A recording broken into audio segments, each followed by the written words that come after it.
qué será, qué será?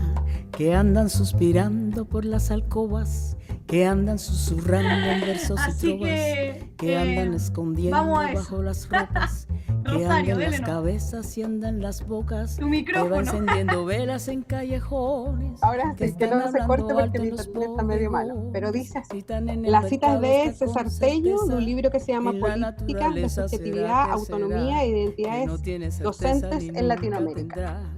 Lo En que no tiene Latinoamérica arreglo ni tenemos nunca serias tendrá, dificultades que en no el tiene proceso de formación tamaño. docente inicial, donde hay ausencia de componentes políticos, isomorfismo escolarizado de la formación, desarrollo recetario de qué es ser un profesional en educación. Las dificultades que se pueden observar en este tramo de la formación docente impactan notablemente sobre el desarrollo profesional docente en el día a día de la vida de las escuelas.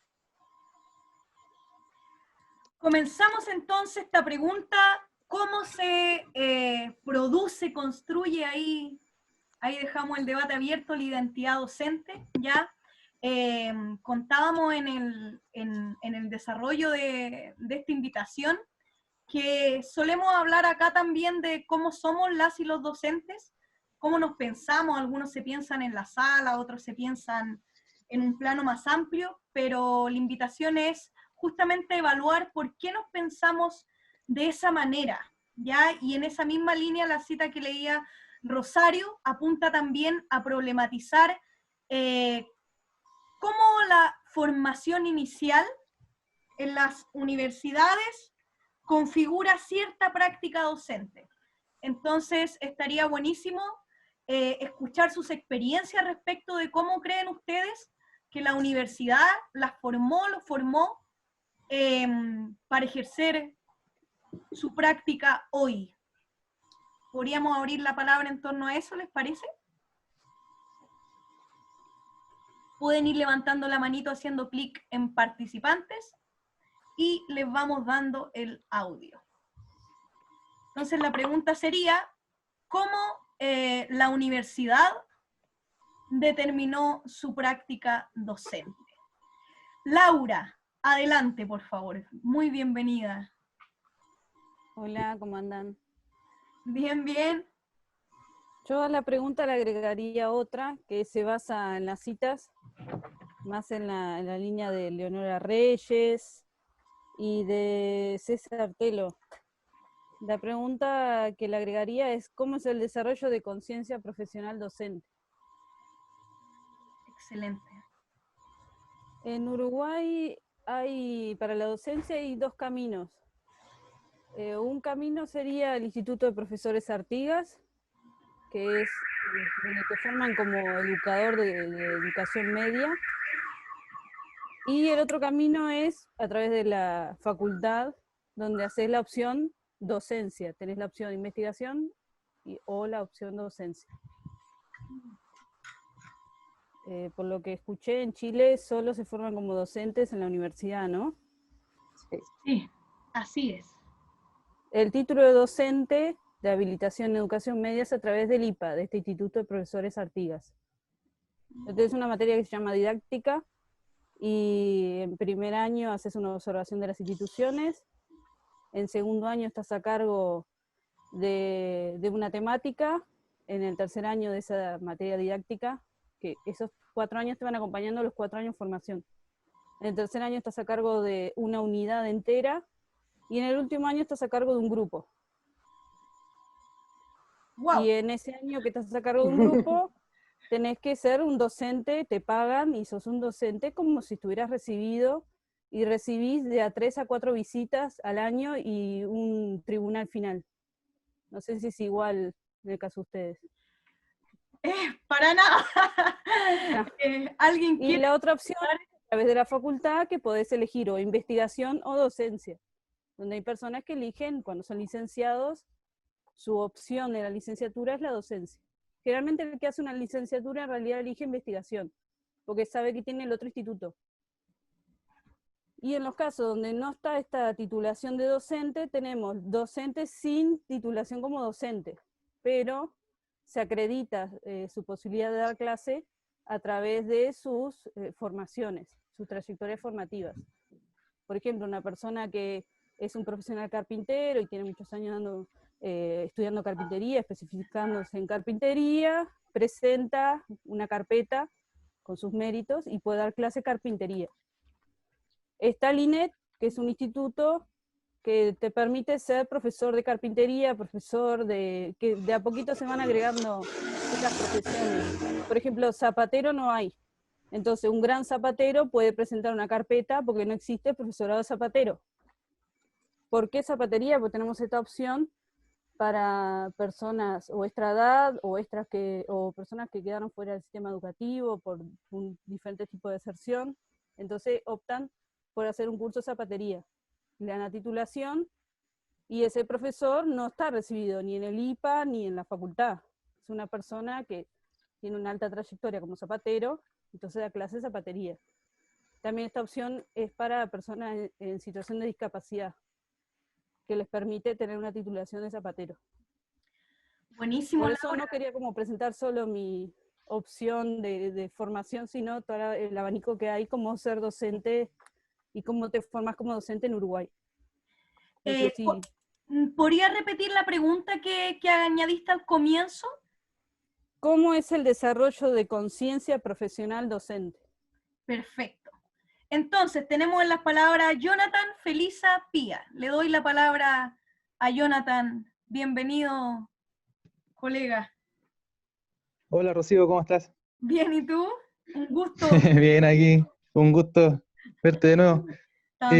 Bueno, ante la pregunta, eh, ¿cómo se forma la subjetividad y la conciencia de los profesores?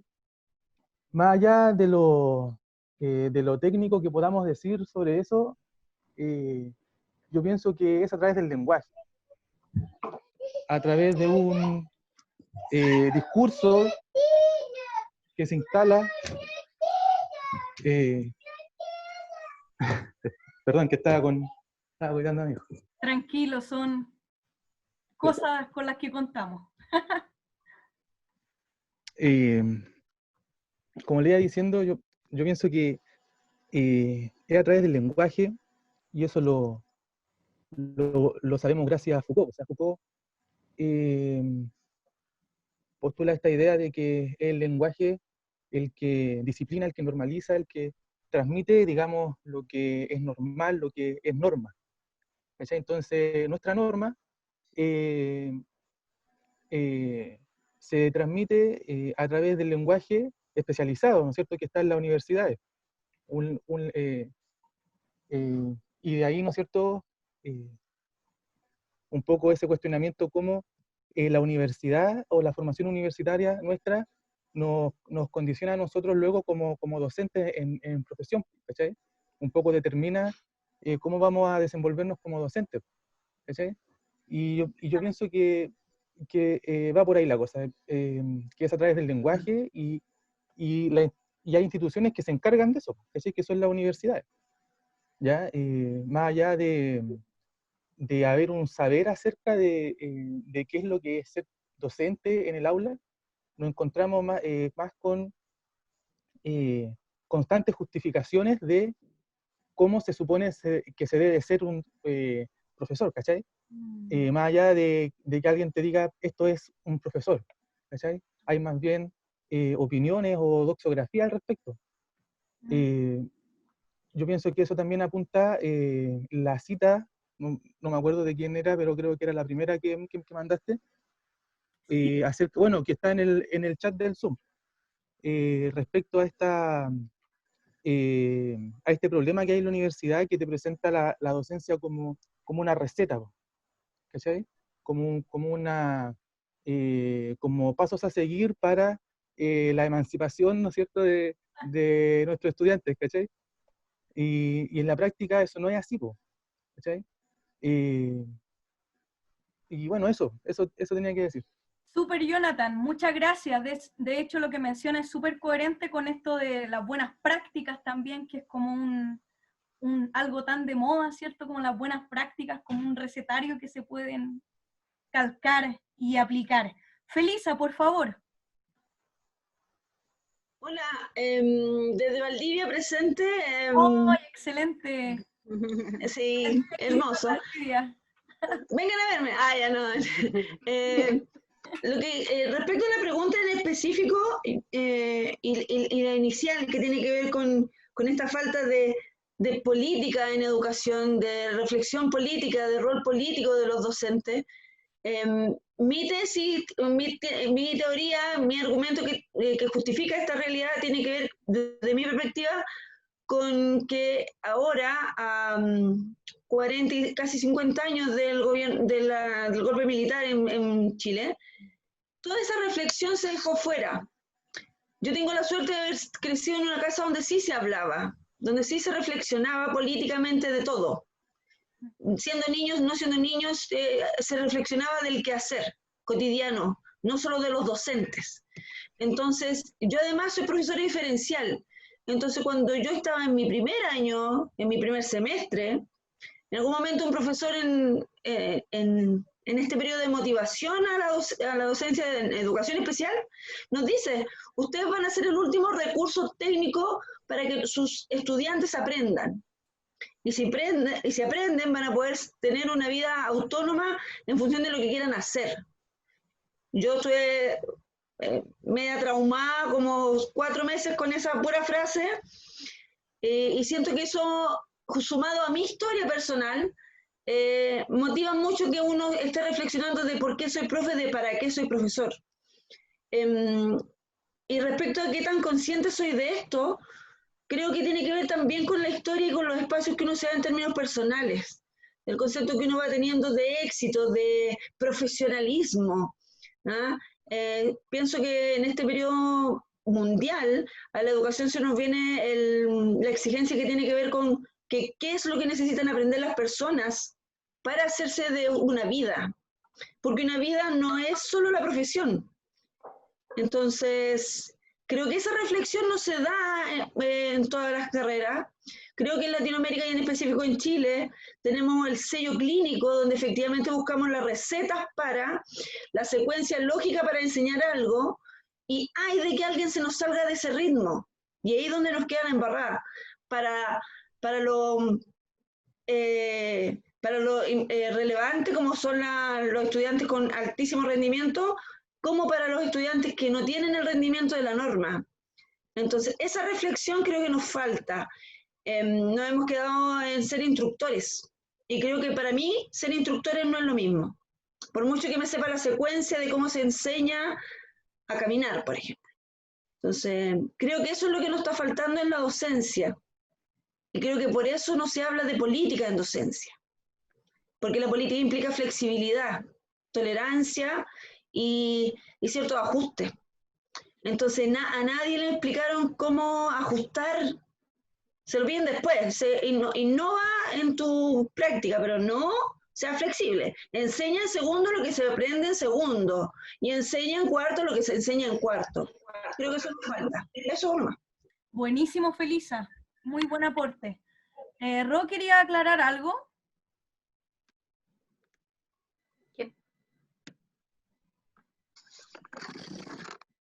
Tienen bloqueado tu micrófono.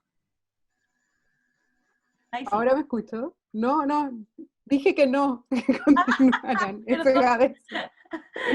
Perdón, sí, Tere, dale nomás. Sí, gracias, Rocío. Con respecto a lo que decía Felisa y con respecto también a lo que decía antes Jonathan, cuando hablamos de receta, creo yo, no sé, se me viene también a la mente la palabra técnica. La técnica, por ejemplo, de crear papers en las universidades.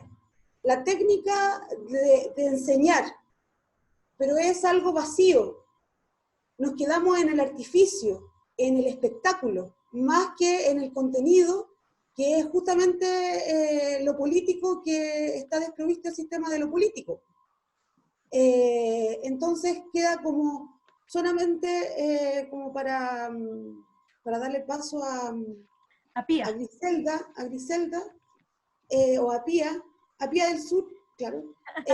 Eso, como que yo veo que van como la forma, si tuviéramos que decir, la técnica es la forma, pero es una forma vacía si está desprovista de un componente político, de valores, de esta flexibilidad, de estos ajustes que dice Felisa, que finalmente uno lo va conociendo en el camino cuando se enfrenta al mundo, digámoslo así, de los chiquillos.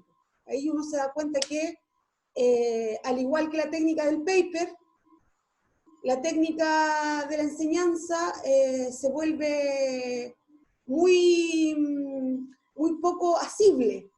Y eso en Chile también, como compartiendo con Laura, como para que también sepamos como lo que pasa en Chile, para estudiar pedagogía, la pedagogía se toma como, en muchas universidades se toma como una carrera terminal. Uno hace un pregrado, una licenciatura, y luego te hacen un año, y que en un año tú eres profe. Pero esa didáctica, toda la psicología de la educación y la evaluación de instrumentos, etcétera, están desencajados del saber filosófico en el caso de los profes de filosofía. Está totalmente formateado. Estudia lo mismo un profe de filosofía porque está como digo yo, como un plan final, como una carrera terminal. No es así, por ejemplo, en la USACH, donde uno sale de profe de filosofía y de licenciado en educación, licenciado en filosofía. No es así en la Universidad de Valparaíso, pero por lo menos en la Chile, en la Católica, y en otras universidades está primero el pregrado, licenciatura, en tanto en biología, por ejemplo, y luego viene es la pedagogía en un año y eres profe. Eso. Así es. Le doy la palabra, muchas gracias Tere, a Pía, luego Griselda. Dele nomás Pía, qué bueno que se animó temprano. Sí. Hola a todas y todos, muchas gracias por permitirme estar aquí otra vez. Bueno, me parece muy interesante, bueno, creo que ojalá todos los profesores tuviéramos la posibilidad de hacer estos análisis, ¿no? Estas reflexiones en torno a textos tan potentes además. Es que estoy así como entre la cita que pusieron, que es bastante provocadora, me produce muchas cosas, y por otro lado con la pregunta, cómo la universidad determinó tu práctica docente, retomando un poco lo que decía Felisa. Bueno, algunos los que ya me han visto saben que yo soy una intrusa aquí, yo no soy profesora de filosofía, yo soy profesora de educación diferencial, al igual que Felisa, ¿no? Formada también por allá cerca de Valdivia, en la ULA, ahí hice mi pregrado, y claro, lo que uno puede percibir por lo menos de esos espacios, y sobre todo en primera infancia, la nula politización de procesos en la formación docente, y la prevalencia de un enfoque biomédico discapacitante, que nos hace entender la diversidad como una discapacidad. Y hay un problema heavy, tremendo, cuando nos enfrentamos a otras identidades que son esencializadas de alguna forma, ¿no? Como los grupos LGBTIQ+, no sé, etcétera, indígenas, migrantes, etcétera. Y eso yo creo que ha permeado también no solo los profes diferenciales, sino también, por ejemplo, en básica, cómo perciben al otro que es distinto. Entonces creo que hay un tema que no es menor y que siempre es necesario mirar, me parece. Bueno, a propósito de los textos y todo lo que o sea, creo que es interesante que miremos. Yo siempre insisto en el sostenido y sistemático debilitamiento de la profesión docente en Chile, sobre todo desde el golpe de Estado en adelante. Es evidente el vaciamiento ideológico y epistemológico del saber docente, no sé, me parece que esa subvaloración de lo que hacemos me parece abismal. Y eso se sigue, bueno, afortunadamente creo que hay proyectos hoy día de formación docente en Chile en donde sí se están mirando otras cosas, pero por lo menos mucha gente que está formando profesores todavía en Chile, que llevan años en esto, siguen mucho reproduciendo esos mismos discursos. Y eso me parece altamente, creo que debemos mirarlo. Bueno, junto con lo anterior que decía yo, ¿cierto? El vaciamiento ideológico y epistemológico, me parece, bueno, la formación altamente técnica, por ahí lo mencionaban ya las compañeras, ¿no? Pero creo que tratando de pensar en la oportunidad o en el espacio posible, ¿no? Lo que podemos hacer. Creo que ojalá quienes podamos tener alguna mínima, aunque sea, posibilidad de incidir en los procesos de formación docente, tratar de movilizarlo, de empujarlo hacia un cambio distinto, porque de verdad la realidad a la que se enfrenta, bueno, yo creo que todos nosotros vivimos esto, pero cuando tú sales de la universidad y ingresas al mundo profesional es muy distinto lo que tú estás viendo. O sea, y se los digo desde mi experiencia, desde la experiencia de mi hermana, que es maestra de educación intercultural bilingüe allá en Temuco, Victoria específicamente. Y bueno, y una serie de amigas que son profesoras y que de verdad están en contextos súper complejos, absolutamente abandonados por la política pública. Si no existe un equipo de gestión que se interese por temas que son relevantes, hay procesos que no se dan, por ejemplo los PIB, los dejo como ejemplo. Y eso, pero sin duda creo que tenemos posibilidades, hay oportunidades, creo que Latinoamérica si tiene, podemos, si seguimos buceando, encontramos de alguna manera algunas tradiciones que me parecen interesantes de mirar y resignificar, y bueno, ahí hay que darle, yo creo que a la formación docente es un punto clave para pensar, para imaginar el futuro. Así que eso, bueno, muchas gracias por el espacio. Gracias a ti, Pía. Muchísimas gracias. Tengo Griselda, Laura, Soraya. Griselda, adelante nomás, bienvenida. Bueno, muchas gracias, y gracias por dejarme participar. Quería contar un poco, bueno, como notarán que yo también hablo en otro idioma, hablo parecido a Laura, pero yo soy de Argentina, yo soy de Buenos Aires. Bienvenida. Y estoy acá en Chile hace poco, y igual yo viví en Chile antes del 2013 al 2016. Pero en ese entonces yo no trabajé no trabajé en escuela, sino que trabajaba ¿vieron los programas Explora de CONICYT? Trabajaba en uno de los programas de acá de la región metropolitana. Y ahora sí, ahora estoy trabajando en escuela, estoy en el Liceo Carmela Carvajal. Y bueno, y lo que me llama la atención, bueno, una cosa con lo que dijo Laura primero es que allá en Argentina es parecido. Tenés los institutos de formación docente, y después tenés además las universidades, donde vos podés hacer una licenciatura, y después podés elegir investigación o docencia.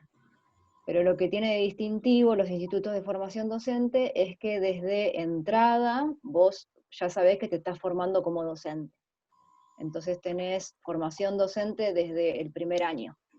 Entonces también tenés observación de clases, tenés contacto con las instituciones educativas desde el principio. No las carreras de investigación, por supuesto. Y después cuando se hace, allá lo que hay es un sistema de evaluación por ranking, uno va pudiendo agarrar horas en escuela de acuerdo al lugar que tiene en el ranking. Y obviamente los docentes, para poder tomar horas en escuela, tienen mejor puntaje que los investigadores, porque se supone que un docente está mejor formado para dar clase que un investigador. Ahora, si uno quiere postular para alguna beca de investigación, obviamente los investigadores están mejor rankeados que los docentes, lo cual tiene sentido. De todas maneras, yo con mi formación docente pude entrar a un doctorado, ahora estoy haciendo un doctorado, igual me lo reconocieron, de lo más bien. O sea que uno puede igual, después lo flexibiliza, pero existe eso de los rankings. Y quería decir dos cositas más. Allá en Argentina se quiso instalar la evaluación docente, y los docentes, yo tengo experiencia en educación media allá y también en universitaria, pero en educación media se quiso instalar la evaluación docente, y los docentes hicimos un montón de fuerza para que no se instalara, porque no estábamos de acuerdo con el instrumento de evaluación con el que se nos querían medir, porque no estábamos de acuerdo con que se nos midiera. Porque, y con esto voy al otro punto que quería tocar, nosotros estamos más acostumbrados a lo cualitativo, no a lo cuantitativo. Y el instrumento con el que se nos quería medir era cuantitativo. Entonces nosotros cuando aprendemos a ser docentes, y cuando en las escuelas nos piden informes sobre nuestros estudiantes, nosotros hacemos informes cualitativos, no cuantitativos. Los números pueden ser que ayuden para algo, pero tenemos que interpretar esos números. Y tenemos que hacer una interpretación cualitativa de esos números, qué nos están queriendo decir. Y tenemos que situar esos números en la realidad de cada grupo con el que estamos trabajando.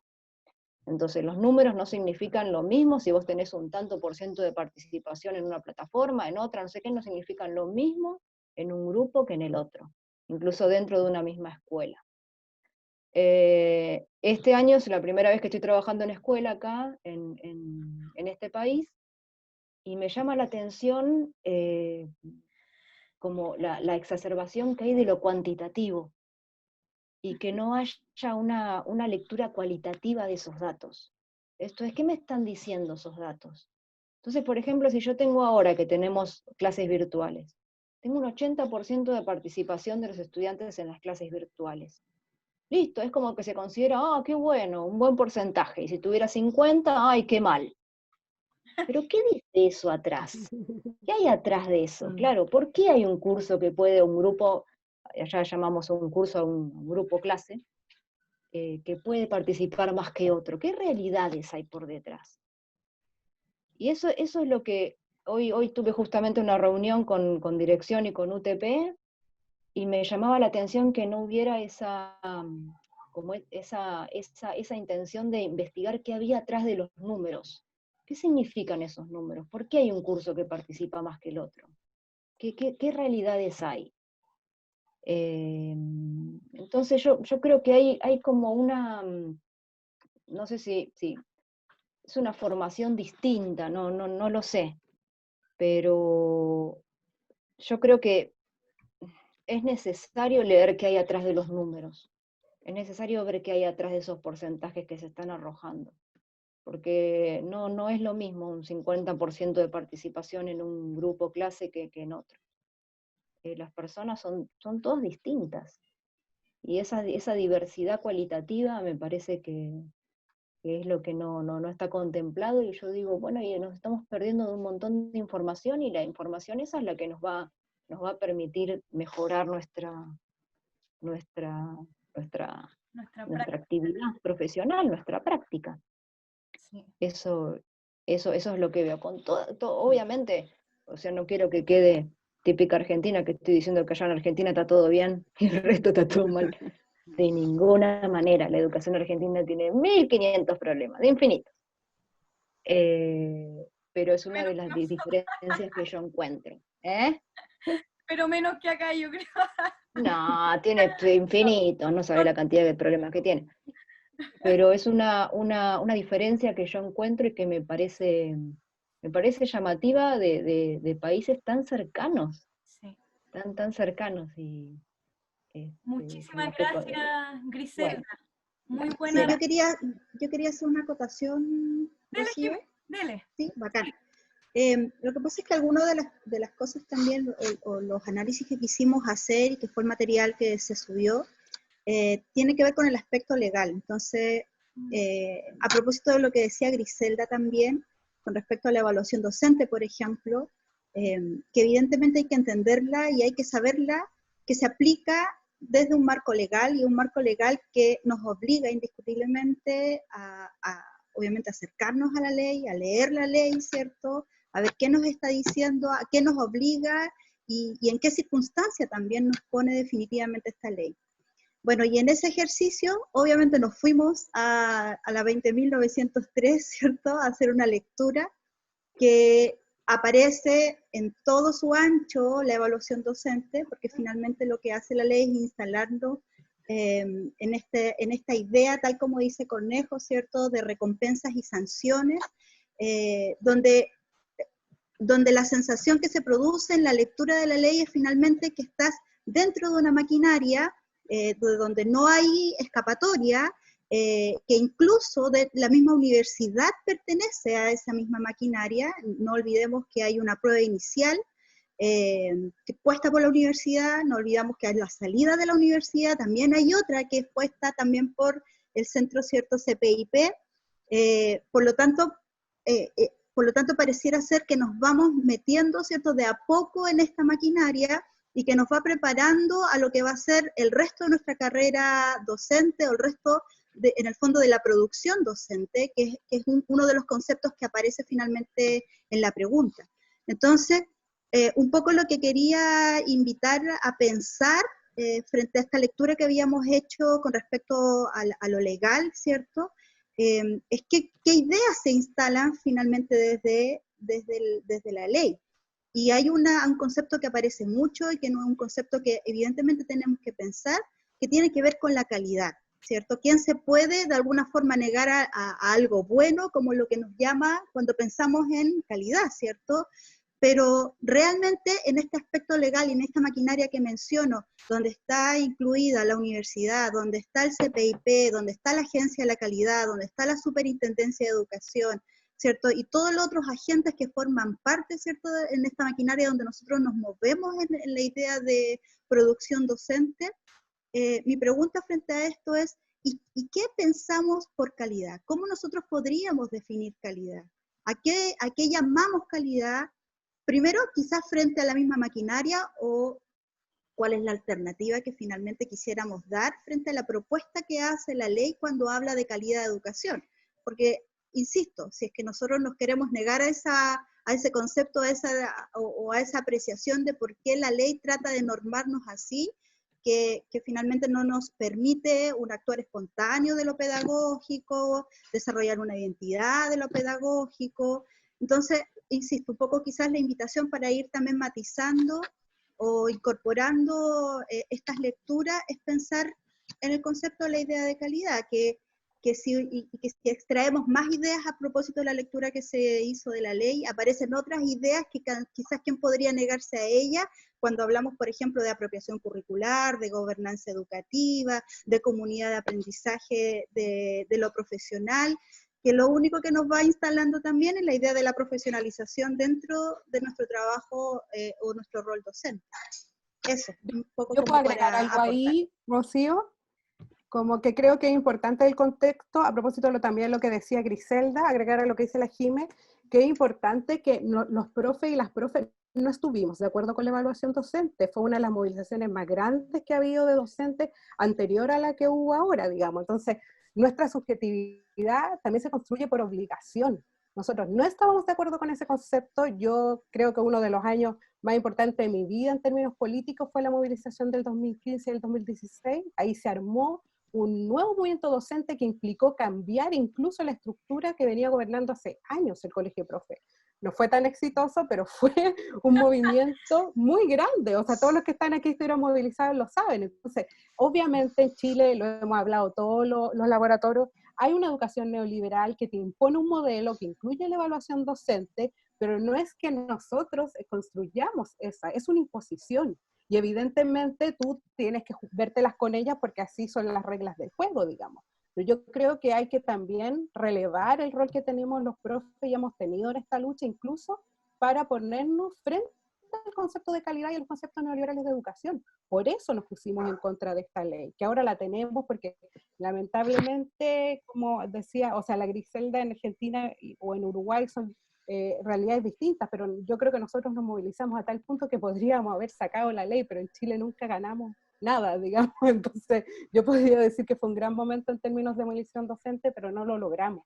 Entonces tampoco es una cuestión que nos van endosando como muchas otras cosas que nos obligan a hacer y que nosotros tenemos, evidentemente, como dice la Jime, disputar esos conceptos, pero tiene que quedar claro, yo creo que no fue algo que quisimos ni que pujamos, sino que fue algo que nos obligaron, y que a eso se antepuso mucha lucha docente, y eso configuró también nuestra subjetividad de la mano de la formación docente, porque ese momento histórico e hito de nuestra profesión, digo, en términos políticos, sí fue muy relevante, y se suma, yo creo, a la puesta en marcha de una ley. No es como la ley por sí sola, había un contexto de lucha que me parece que es interesante recorrer.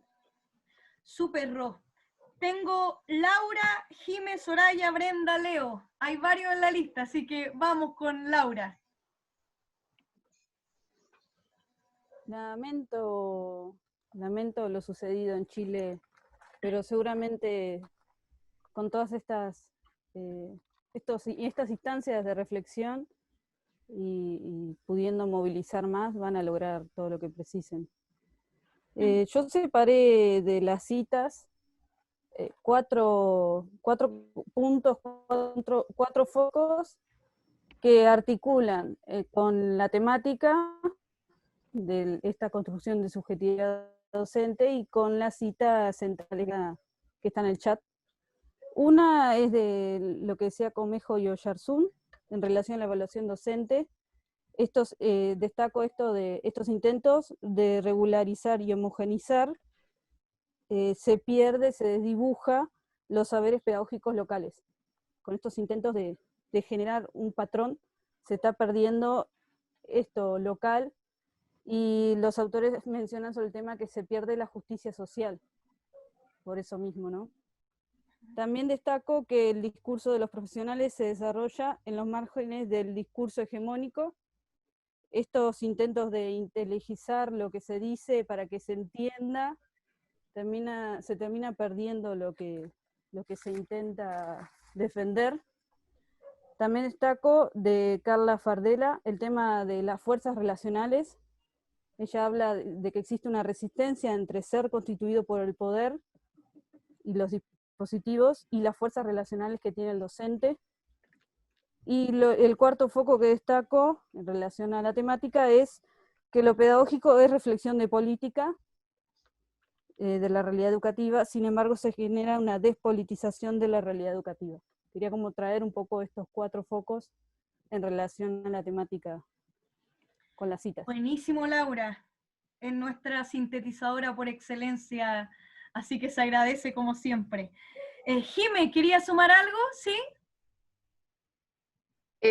Sí, básicamente el tema de cómo se va construyendo la subjetividad docente, finalmente nos damos cuenta que la concepción que tienen los marcos regulatorios es de un profesional que lo que hace es ejecutar prácticas estandarizadas, que tienen que tener efectivamente resultados que puedan medirse. De ahí esta fijación que hay por lo cuantitativo, que está lejos de lo cualitativo. Y de hecho, cuando veíamos, por ejemplo, Cornejo, cuando dice las investigaciones que revisa, los profesores de espacios vulnerables o de lugares que son rurales, por ejemplo, destacan mucho más, por ejemplo, los conceptos de convivencia o de justicia social como relevantes para el quehacer educativo, que no son medidos, por ejemplo, en los instrumentos estandarizados.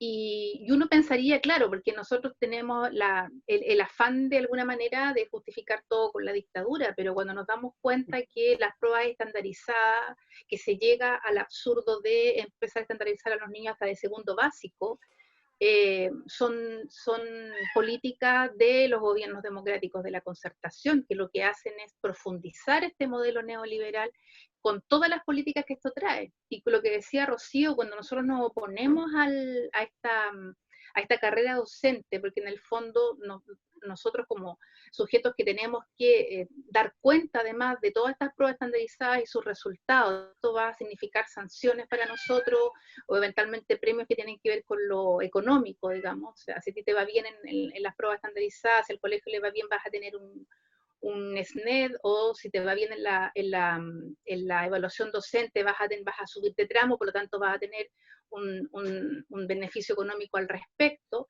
Se pierde todo el carácter de lo colectivo, de lo colaborativo, que yo creo que lo peor que pudo haber hecho la evaluación docente fue haber puesto esta suerte de módulo de trabajo colaborativo, que ahí uno se da cuenta que no es parte de la concepción de evaluación, porque de hecho es el módulo peor evaluado de los profesores, porque está puesto a contrapelo, o sea, no hace sentido con la evaluación, que lo que hace es medirte a ti individualmente y rendir cuenta. Este trabajo colaborativo intenta hacer un remedio de escuchar la discusión y la crítica que hacían los profesores, de valorar el trabajo que hacemos con otros para ponerlo justamente en esta evaluación docente. Y uno se da cuenta que en general la mayoría de la gente el trabajo colaborativo no le suma puntaje, porque la mayoría si sumáramos los 3 módulos y sumáramos este trabajo colaborativo, a la mayoría les daría puntaje. Entonces ahí uno se da cuenta que es un trabajo que en realidad, bueno, solamente te va a sumar, se va a considerar mientras te sume puntaje.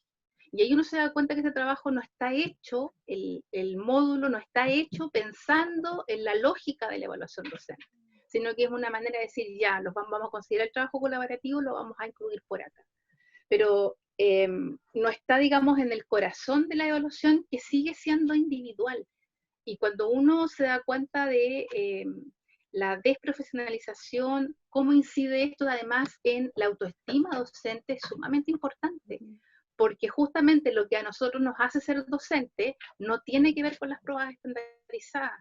Y es bastante dramático en Chile cuando uno se da cuenta que los profesionales que entran generalmente se van digamos, del ejercicio docente entre el quinto y el séptimo año de ejercicio profesional.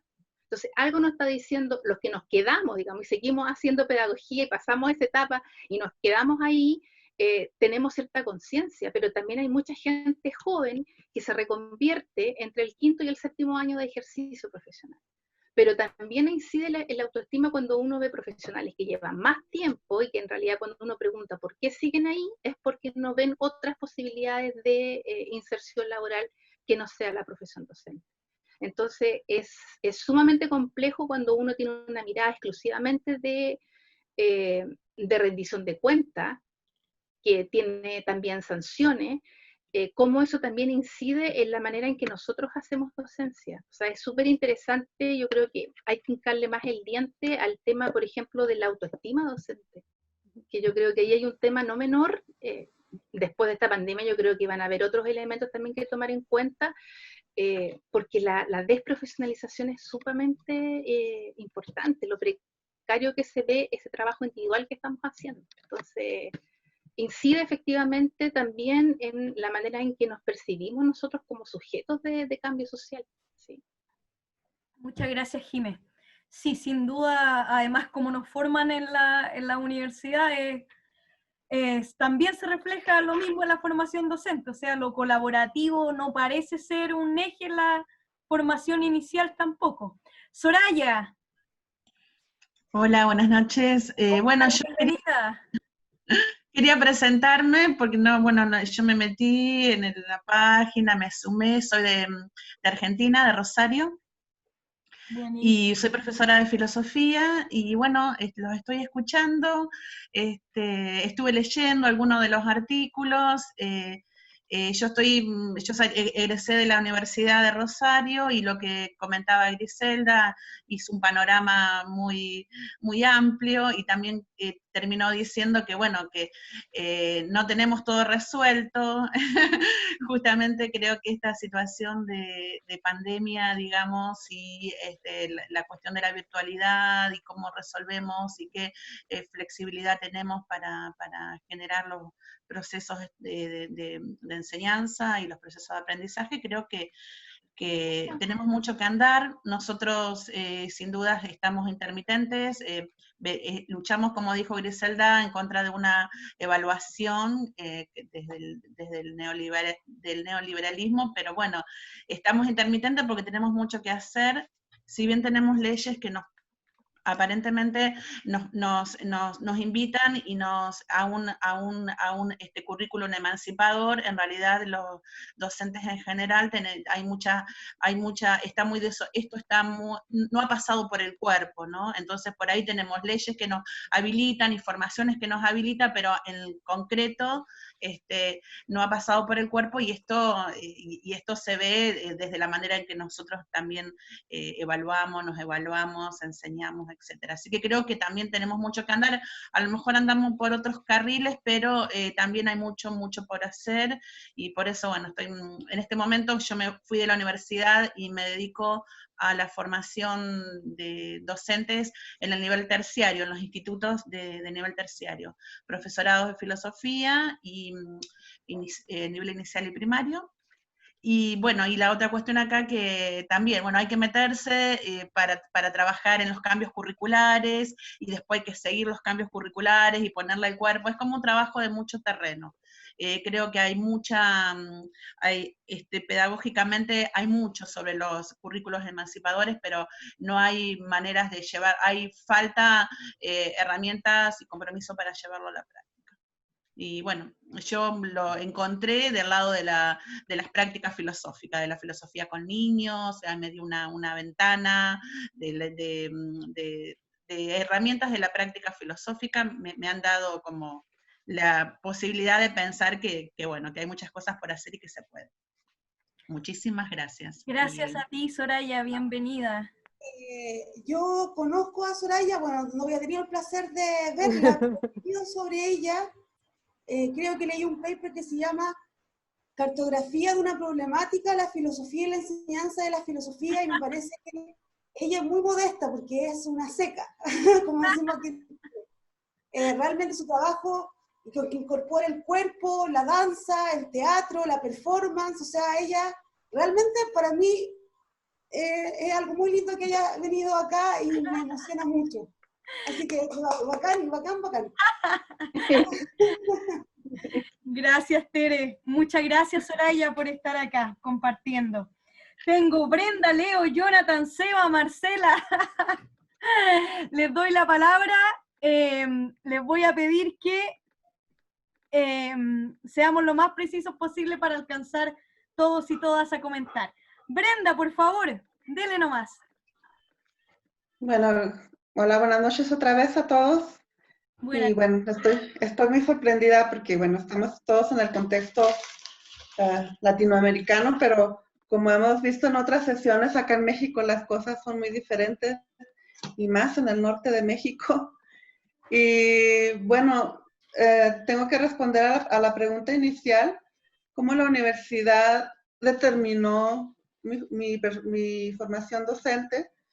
O sea, como maestra de filosofía propiamente, se nos da una capacitación para poder enseñar solo filosofía, ¿sí?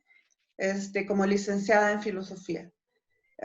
Y es una formación de algunas materias que están relacionadas con la didáctica, con la filosofía de la educación y la teoría educativa, y además de algunas prácticas.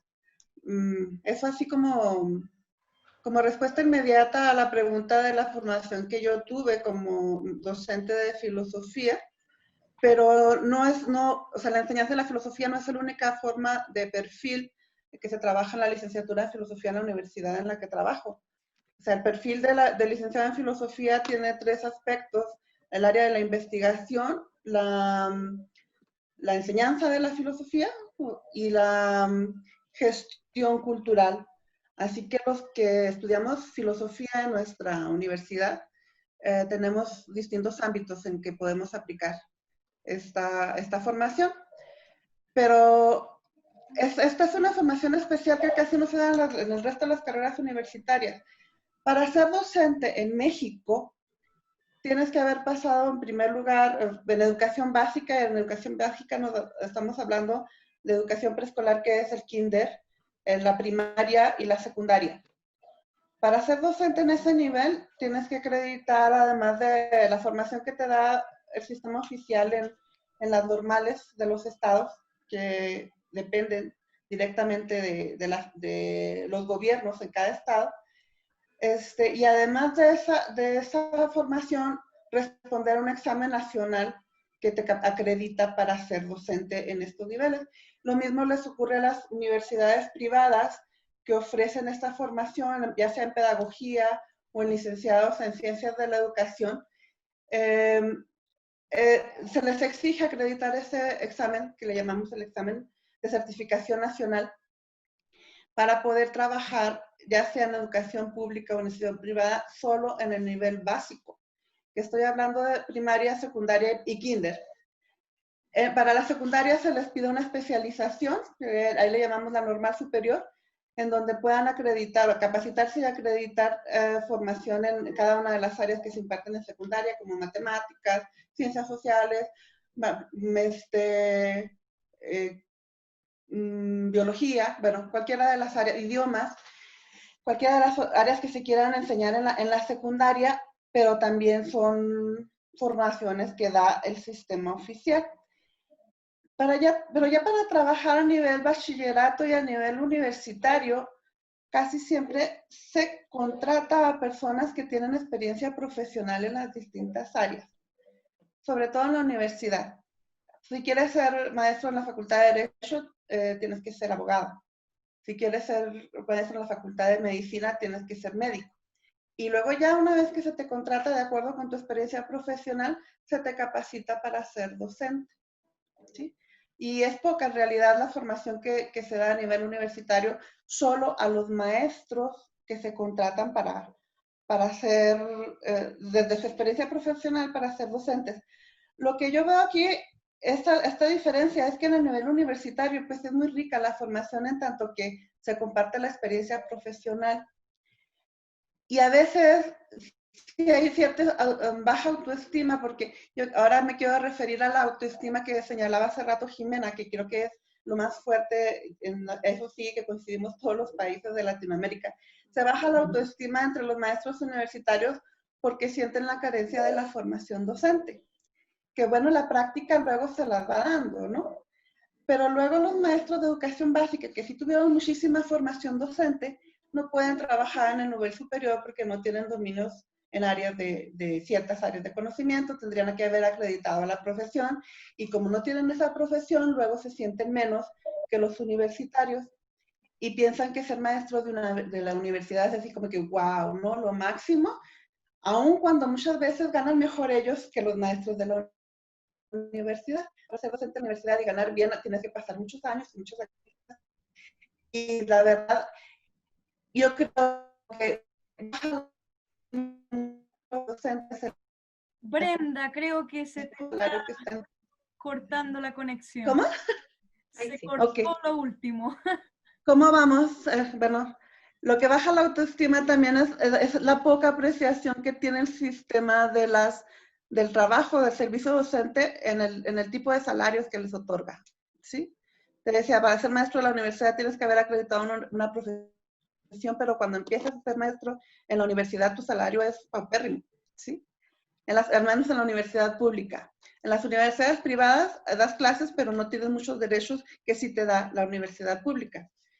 Y en la práctica de educación básica, que decía está en los otros niveles, también el salario es muy bajo, y en ese mismo sentido, pues los maestros tienen que chambearle en otras cosas que les permita, digamos, sostener un nivel de vida más o menos justo, a no ser que sus parejas o bueno, haya proyectos de complementación económica que les permita vivir, podríamos decir, algo digno.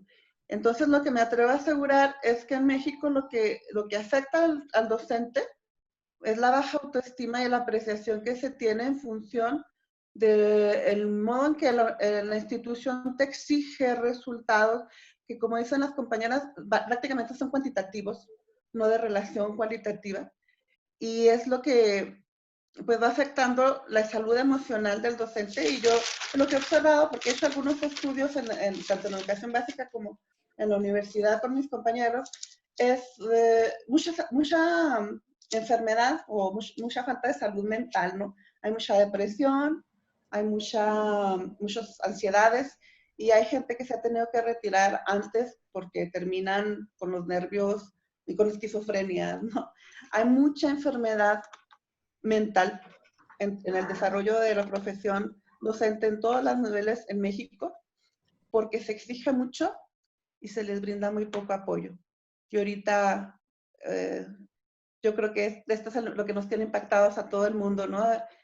Cómo tenemos que transformar la relación educativa, y finalmente pues estamos todos entregando más de lo que recibimos de la institución. Bueno, que finalmente... Gracias, Brenda. Sí. Chiquilla, ¿alguien quiere añadir algo? ¿Habían levantado la mano ustedes? ¿No? ¿Ro, Jimé? ¿No? Ya, perfecto. Muchas gracias, Brenda, por lo que nos mencionas. Leo, por favor. Rocío, o ¿Sí? quizás sí, como que en el fondo también ir pasando como los estadios de las preguntas a ver cuáles son las aristas que están en esta integración de lo que constituye la subjetividad docente. O sea, hemos hablado de las cosas que vienen por el Estado, ¿cierto? Por como dar cuentas, que es una cuestión muy neoliberal. Otra cuestión es la propia subjetividad, cómo nos formamos nosotros, lo que sentimos, nuestra autoestima, en fin. O sea que hay hartas caracterizaciones que nos van permitiendo armar esa subjetividad docente. Yo me atrevería a decir incluso, no es una tesis mía por supuesto, que uno se va formando de profe durante toda la vida, digamos, porque fuiste estudiante, viste profesores cómo se comportaron, después en la U te formaste profe, y cuando somos profes seguimos haciéndolo todo el tiempo. Entonces debe ser una profesión además que tiene una construcción una subjetividad que data desde los principios, como ninguna otra profesión. No sé si eso lo hace bueno o malo, pero tiene esa característica, una cuestión que en general está todo el tiempo renovándose y pensándose. O sea, cuando éramos estudiantes pequeños, también veíamos profesores y decíamos, quiero ser como ella o no quiero ser como ella. Y en nuestra práctica también vamos volviendo a esos lugares. Entonces me da la impresión que sería interesante también ir viendo cómo todas esas cosas hacen una amalgama, que es lo que hoy día somos como profes. Eso. Sí, súper. Además, algunas de esas cosas, por ejemplo, lo que mencionaba Brenda recién, se refiere también, se vincula con algo que también vimos en el laboratorio que hablamos, ¿cierto?, del neoliberalismo en educación, que una de las primeras estrategias era el desprestigio docente. Entonces, instalar eso, y que sin duda acá como está muy instalado y repercute en la autoestima y en otros factores, estaría bueno problematizar igual. A mí me llama profundamente la atención también el modo tan individualista en que se nos forma. Eso como que me sorprende profundamente, y o sea, creo que tiene un correlato en las dificultades a veces organizativas que tenemos también como docentes, cómo se nos forma, se nos instruye, desde el individualismo, siempre, totalmente, incluso como mencionaba Jimena delante, también se refleja en la evaluación docente, o sea, trabajar colaborativamente no es una condición para aparentemente un buen desempeño. Leo, dele nomás. Te pillé. Sí, sí, estaba acordándome de muchas cosas, pero voy a tratar de hacerla cortita. Mira. Tengo hartas cosas anotadas. Voy a hacer como casi lectura de lo que he anotado. Yo creo que lo que tengo anotado es una de las preguntas que comúnmente me hacen los alumnos. ¿Por qué, profe, si usted es inteligente, es profe? Esa es una. Eso quiere decir como que hay una escasa valoración social hacia ser profe. Como que es como que los que son profes son como los que no le alcanzó el puntaje. Hay como una subjetividad que también lo construye socialmente al profe. Entonces, eso por una parte, y eso también tiene que ver con los salarios, con los bajos salarios. Ahora, como recapitulando la historia de la formación personal, nunca tuve un ramo de filosofía de la educación en la universidad. Sí, algunos ramos como que se tocaban los paradigmas, pero en general nunca un ramo de... Y cuando yo tocaba temas como en ramos más técnicos, como por ejemplo uno que se llamaba metodología de la enseñanza-aprendizaje, la profesora me decía, usted vaya a tirar esos temas de filosofía de educación allá a la facultad de filosofía, porque acá no son los temas. Tuvimos un ramo que se llamaba Dimensión Profesional de la Pedagogía. Y ahí me acuerdo que se tocó el tema del estatuto epistemológico del profesor, del docente. Y creo que eso me quedó dando hartas vueltas. En ese ramo en particular, una de las cosas que cuestionó la profesora, y era una buena profe, fue la noción de vocación, ¿cierto? Y dijo que la noción de vocación era algo propio de la identidad docente, sobre todo acá en Chile y en muchos otros lugares, y que ahí estaba instalada el concepto de sacrificio. Ya creo que el concepto de sacrificio y eso como del profesor que es como una especie de cura. Ahora voy a volver a otro y recomendar un texto de Derrida que se llama La Universidad sin condición, como a propósito de la reflexión, a propósito de cómo uno se forma en la universidad. Y ahí Derrida, por ejemplo, hace alusión al acto de profesar, como un acto performativo, como el profesor es una especie de ser, como de que su trabajo es profesar una fe o profesar una verdad o una doctrina hacia el mundo, como que lo mueve eso. Respecto a eso, como apelar un poco a la idea de la división social del trabajo y cómo a nosotros nos constituyen como profesionales que se distancian de los trabajadores que no son profesionales y se ponen como de alguna manera por sobre el resto de los trabajos, así con todo el resto de las profesiones. Entonces, en ese sentido creo que eso está instalado en la universidad. Respecto como al tipo de trabajo también, una de las cosas que como por lo menos yo trato como dialogar harto con los estudiantes, como qué significa ser trabajador o trabajadora, y pongo ahí por ejemplo el caso del artista, como el artista es como un trabajador súper distinto del resto de los artistas.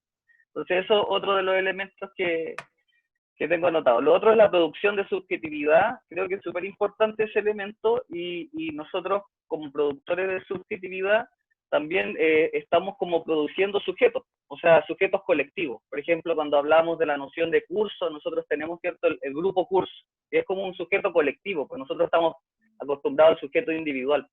Entonces, el grupo curso también nos hace pensar como la idea de sujeto colectivo, que es súper importante igual como para romper un poco esa idea del individualismo con el que nos forma. creo que hay una promoción de profesor que es el profe estandarizado, profesora estandarizada, ¿cierto? Basada en manuales o en marcos, como en el caso chileno, el marco para la buena enseñanza. Creo que eso como que nos introducen eso como a la fuerza en la mente.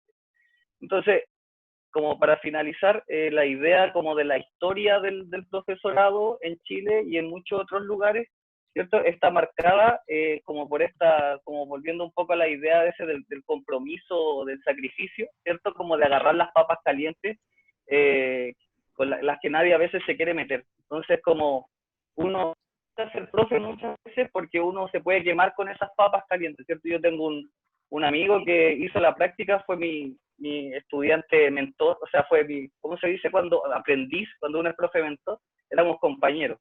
Y yo le decía que fuera a hacer clase donde trabajo yo, pues, y me decía, no, que ahí las papas queman mucho. Y yo le decía, pero si de eso se trata la pega de ser profe. Dice, no, pero es que si no se pueden agarrar las papas no se puede trabajar.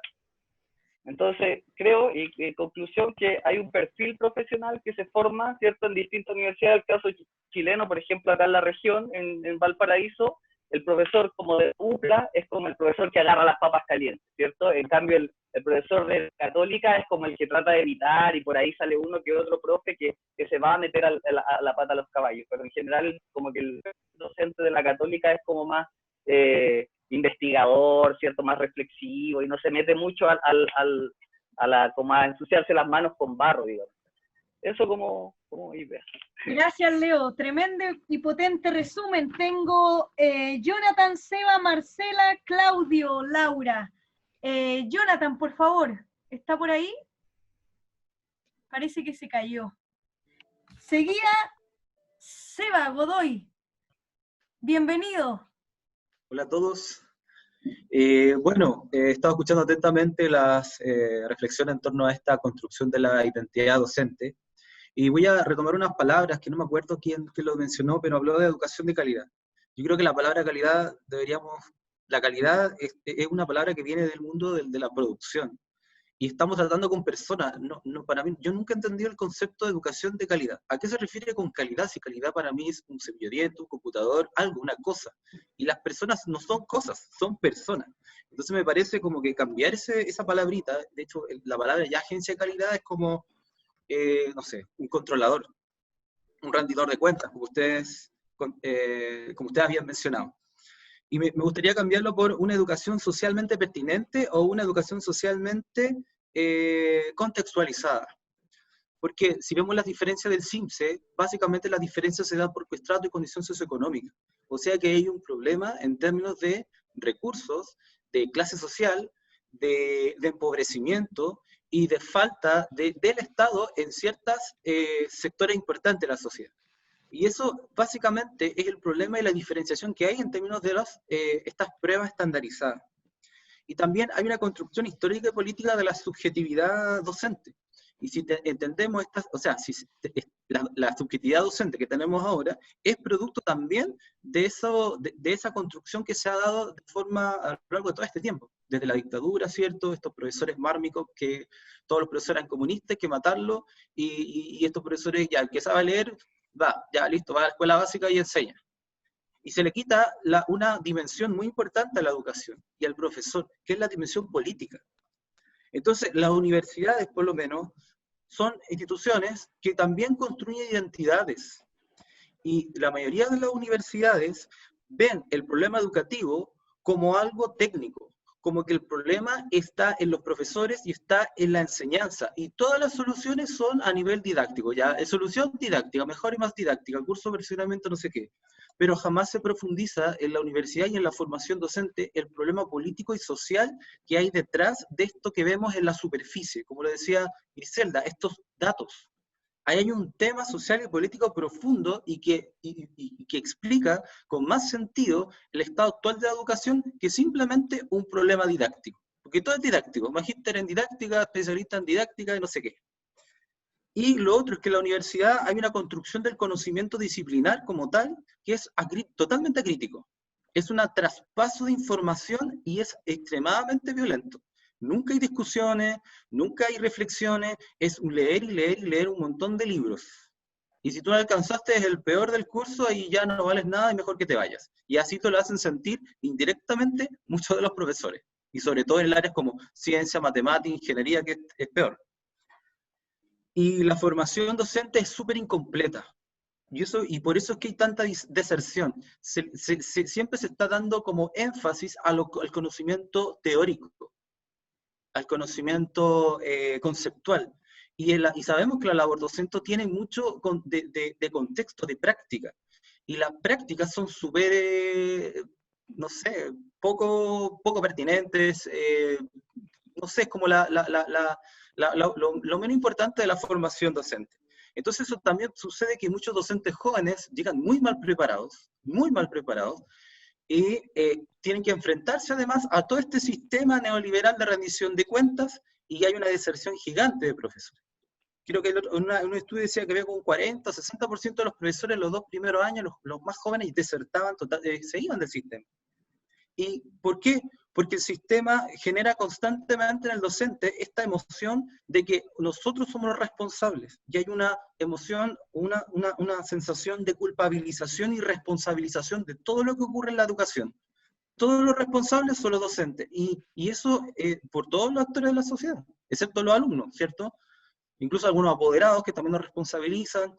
Entonces, entonces el problema es, yo creo que hay un trabajo que hay que hacer en las universidades, y un trabajo político y un trabajo de organización, con dar énfasis a que se hablen y se profundice en la formación inicial docente el problema social y político que hay detrás de esto. Y no solo un problema de la enseñanza. Claramente hay formas, métodos que nosotros podemos perfeccionar para poder generar reflexiones, pensamiento crítico, las habilidades. Pero habilidades, pensamiento crítico, ¿para qué? ¿Para qué? ¿Para ser consumidores? ¿Para ser buenos, no sé, empresarios de uno mismo? Yo creo que no va por ahí. Eso.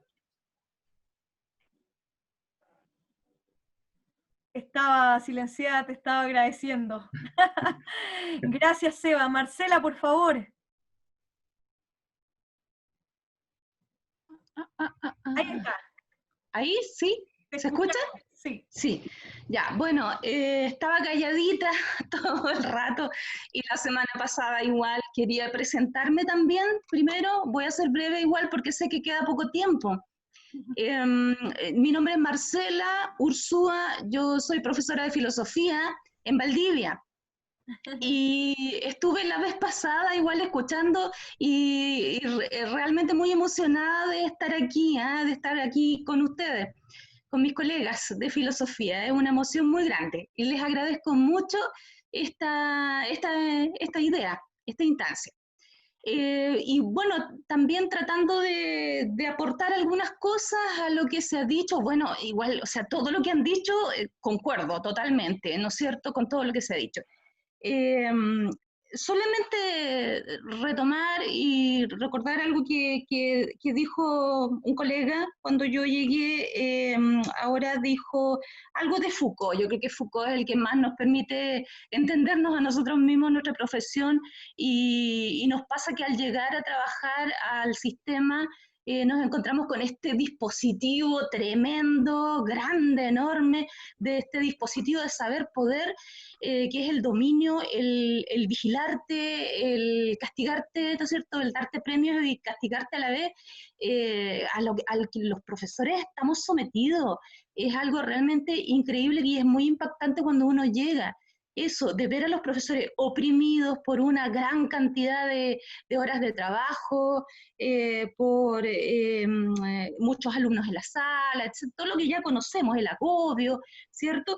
Pero una palabra que yo quisiera destacar, y que, considerando que la pregunta apunta a ciertos elementos de la subjetividad, obviamente las subjetividades son móviles, ¿no es cierto?, son cambiantes, son dinámicas, como alguien pero hay una palabra que se ha instalado y que desde que comenzó a mí me carga mucho, que es la palabra capacitación. Eso de que vamos a ir a una capacitación. ¿Por qué una capacitación? Es que somos incapaces. ¿Te fijas? El profesor, a todo lo que se ha dicho, yo le agregaría que es un ser incapaz porque necesita siempre estarse capacitando. Todos los años se contrata a alguien que viene, que te dice lo que tienes que hacer porque tu saber no es válido. Lo que aprendiste en la universidad ya no te sirve. Tú, porque no tienes tiempo, probablemente no tienes...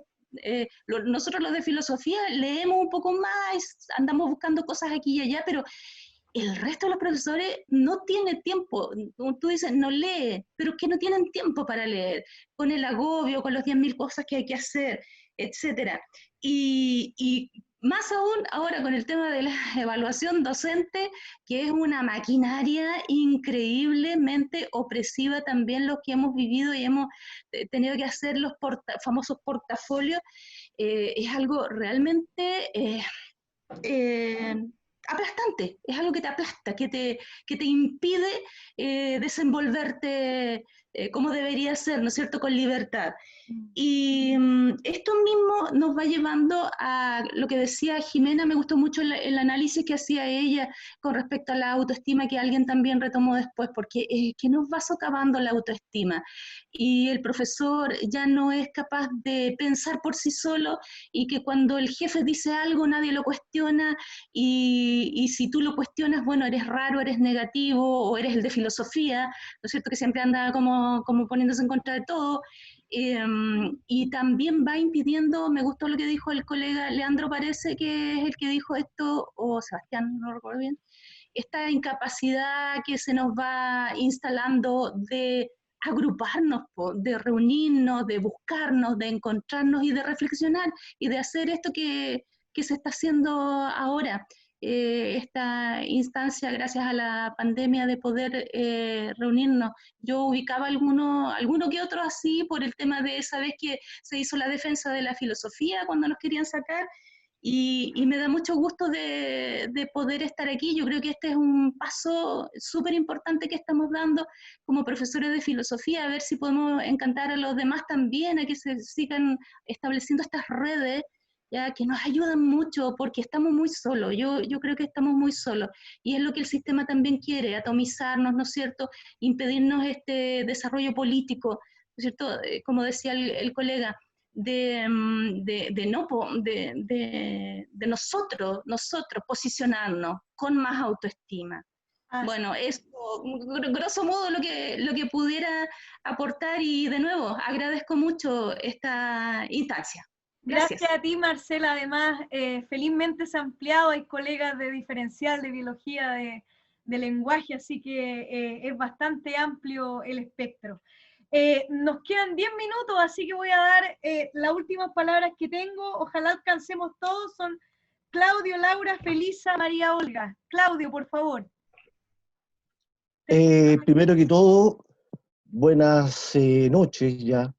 Y saludos. Yo creo que había estado una vez aquí cuando dije que la educación no debería ser un medio, sino que un fin. Y eso provocó algún tipo de...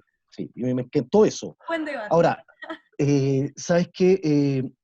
Escuchándolo a ustedes, es grato darse cuenta que hay una evidencia que todos estamos de acuerdo en que la formación del docente en la universidad necesita urgente ser radicalmente cambiada.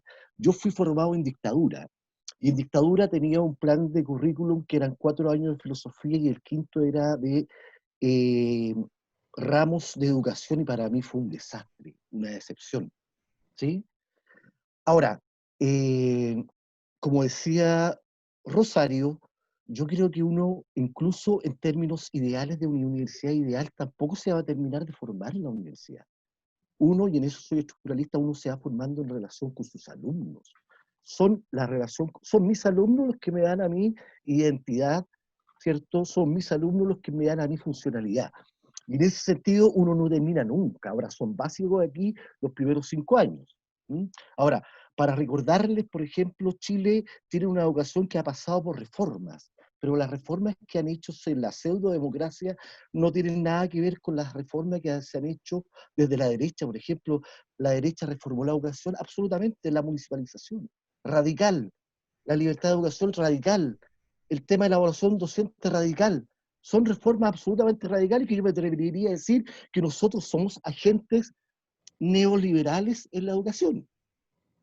Ahora, Este sistema neoliberal yo no creo que se sostenga si no es gracias a un discurso sobre la educación. Y ese discurso, tomando en cuenta a Rancière, es un discurso sumamente periférico a la educación. Aquí la educación todavía no se reflexiona a sí misma. Y cuando digo reflexionarse a sí misma, es encontrarle el sentido que debiera tener la educación. Es encontrarle sentido al término valórico, al término político. Y aquí quiero citar, y con esto terminar, a uno de los que llegaron por correo, no me acuerdo quién era, pero era un tipo que decía que el discurso de los profesores está disperso.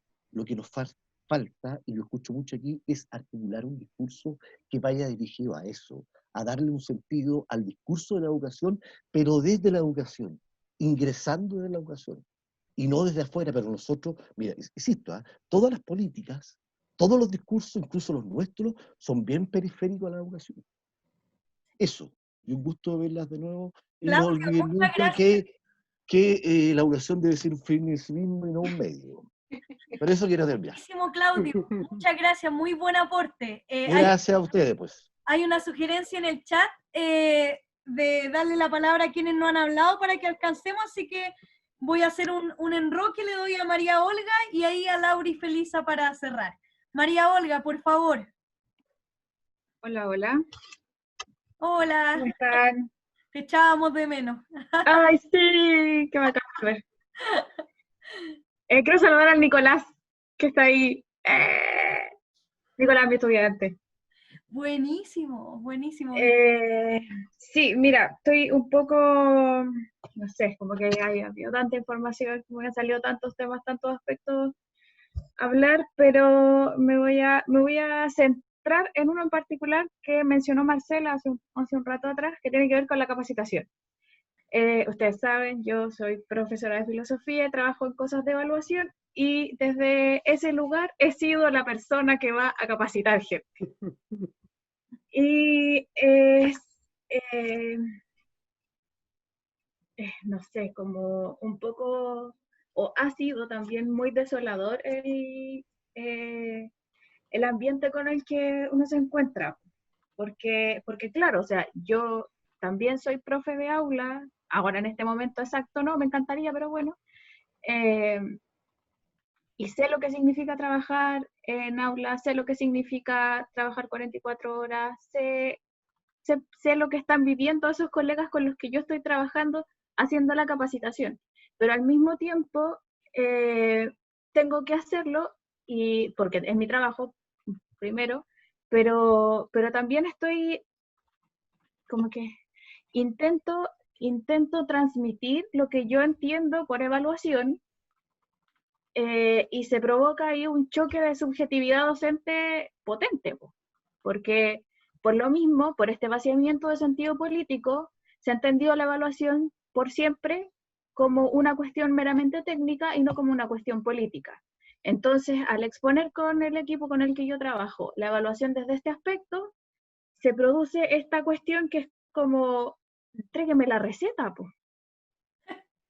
Si me está diciendo cómo hay que evaluar, entonces dígame cómo hago la rúbrica, me entrega la rúbrica, entrégueme el ejemplo y lo hacemos así rápido. Entonces, pucha, como inquietante, no sé, como... No tengo ningún apelativo, ahora no se me viene ninguno, pero eso pasa, po. Eso sucede. Ahora, ¿qué hacemos con eso? Sin que necesariamente tengamos que meternos a hablar del nuevo decreto y de toda la normatividad que viene, porque eso es, y va a ser el próximo año, yo creo ya, porque este año ya fuimos buenos, pero eso sucede, po. Eso pasa. O sea, si es que los profesores, como se ha dicho aquí todo el rato, no tenemos tiempo para podernos sentar a pensar, y tenemos este espacio que a nosotros nos gusta llamarlo acción formativa docente en educación continua, porque capacitación es feo, po. Es mirar menos al colega, po. yo creo que hay que empezar a tratar de pensarnos desde otro lugar, y ese también es como mi rollo cuando yo llego a hacer las clases con los profes, po. Pensarnos desde otro lado, pensar que las cosas pueden ser diferentes y que el cambio parte de uno, y claro, es verdad que implica mucho sacrificio, porque implica mucho tiempo también, que es tiempo personal, po. Y el punto es también hacernos valer desde ahí, y empezar a exigir ciertos espacios también, como profes, po. Y bueno, ahí ya también hay un montón de problemas y podemos seguir hablando de esto eternamente, pero es cierto que es necesario un cuestionamiento, y es necesario cuestionar nuestras prácticas, cuestionar cómo nos estamos entendiendo como profes, cuál es el sentido de lo que estamos haciendo, para qué estamos haciendo lo que estamos haciendo, Nicolás, para qué vamos a hacer lo que vamos a hacer. Y eso. Muchas gracias, María Olga. Sí, yo creo que ahí nada. lo que mencionaba Claudio también ofrece una salida muy interesante, que es, y creo que también Marcela aludió a eso, no olvidar que las subjetividades son móviles, y que no solo, y de ahí el título que le quisimos dar a esta instancia, cómo se produce o se construye, puesto que si bien se produce en el sentido de que hay cuestiones que vienen determinadas, ¿cierto?, por lo macro, también hay una construcción permanente de la identidad docente, con nuestros estudiantes, con el trato entre nuestros colegas, con las demás actividades que desarrollamos. Entonces, tampoco estamos determinados por la parte productiva, ¿cierto? Entonces, eso es súper importante considerarlo a la hora de la práctica, como mencionaba también María Olga, cómo vamos co-construyendo, aunque eso signifique desaprender algunas cosas de la formación inicial. Estamos casi en la hora, Laura y Felisa. Laura, por favor. En base a lo que decían los compañeros, quería retomar de César Telo 4 cositas que él menciona en la cita que ustedes mandaron. El individuo está sujeto al riesgo y es sujeto de riesgo, que se relaciona con lo que vienen diciendo los compañeros. El docente pierde funciones y debe cumplir lineamientos institucionales. Que la identidad docente es preciso construirla, y que la construcción subjetiva es una construcción política. Entonces yo me cuestionaba en relación a esto sobre 2 necesidades pertinentes que tienen que ver con la necesidad de espacio de reflexión, como la instancia que estamos teniendo nosotros ahora, por ejemplo, y también en relación a la disposición. ¿Están dispuestos todos los docentes a esta construcción? ¿Cómo hacer relevante esta construcción? ¿Cómo conquistar para hacer posible, no? Por eso yo me cuestionaba en un inicio cómo desarrollar esta conciencia profesional docente. Voy a como agregar desde ahí.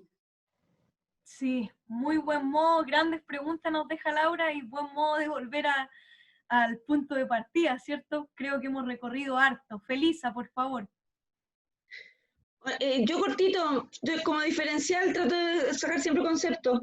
Y ahora último, lo único que quería preguntar y desafiarnos a cada cual, que antes de ponernos frente a otros a tratar de explicarle cualquier cosa, un concepto, una idea, una acción, pensemos para qué lo estamos haciendo. Y dejemos de considerar el éxito como esto de tener.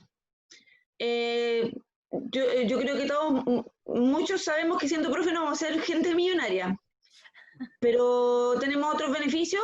A mí me carga el concepto de sacrificio, y también, pero tenemos que tener claro de que nuestros logros son distintos, ¿ah? Y si nosotros queremos transmitirle eso a los estudiantes, tenemos que ser claros en eso. O sea, ¿para qué quiero auto? Cuando le cuento a mis estudiantes que me compré un auto, ¿para qué lo quiero? O solo le voy a contar de que me compré un auto.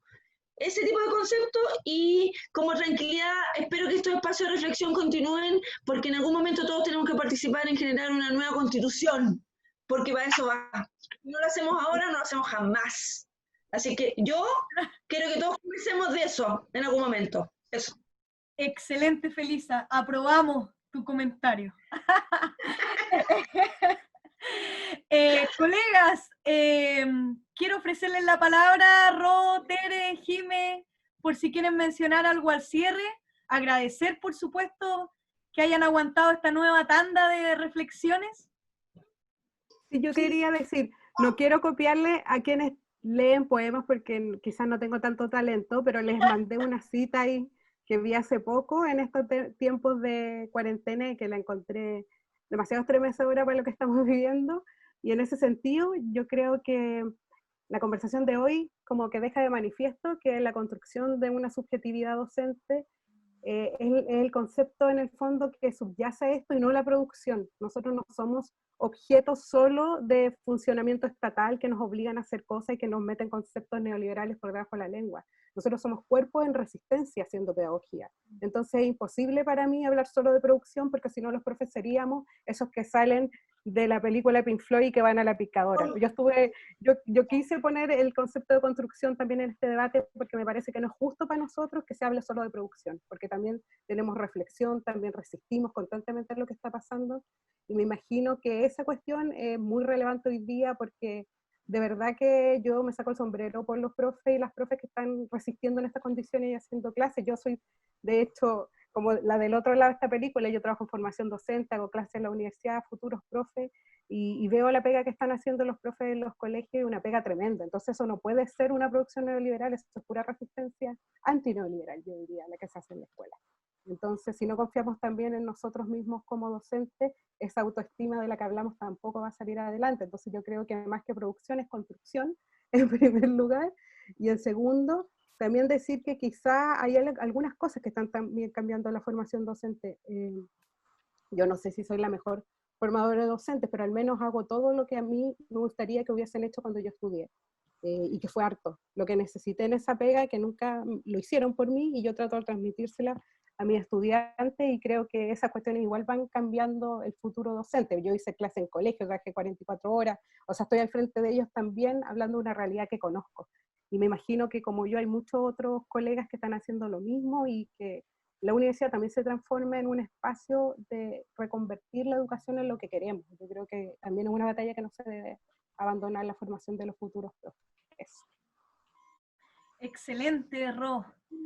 Te yo veo también atragantada. ¿Ah? Te veo atragantada. Sí, podíamos seguir hablando esta mañana. Maratón.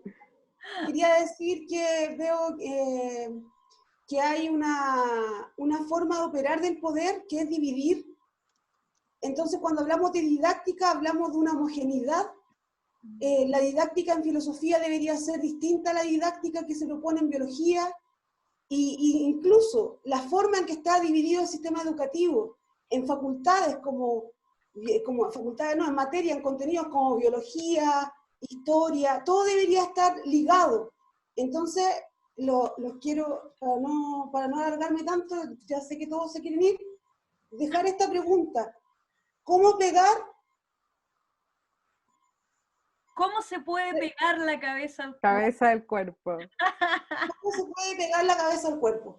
Yo creo que estamos absolutamente, esta educación de mierda no escucha nuestro cuerpo.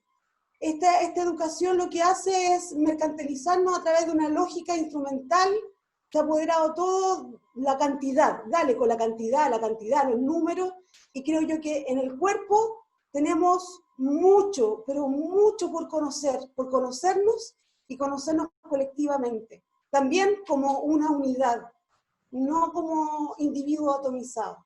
Eso. Maravilloso, Tere, muchas gracias. Jimé, ¿quieres sumar algo a lo que dijeron las colegas? No, solo agradecer las intervenciones. Creo que ha sido interesante igual escuchar las experiencias de las compañeras de México, de Argentina, de Uruguay, ver realidades distintas, pero cómo esta subjetividad docente y el sentido que tiene hacer educación en Latinoamérica es tremendamente potente, y yo me quedo con esa fuerza, digamos, que es lo que rescato del conversatorio. Creo que amerita una segunda parte, digamos, porque creo que quedó harto paño que cortar todavía. Así parece, así parece.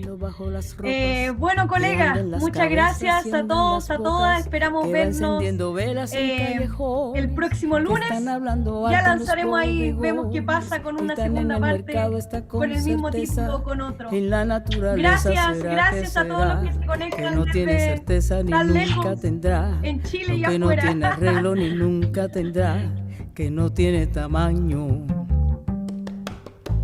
O que será que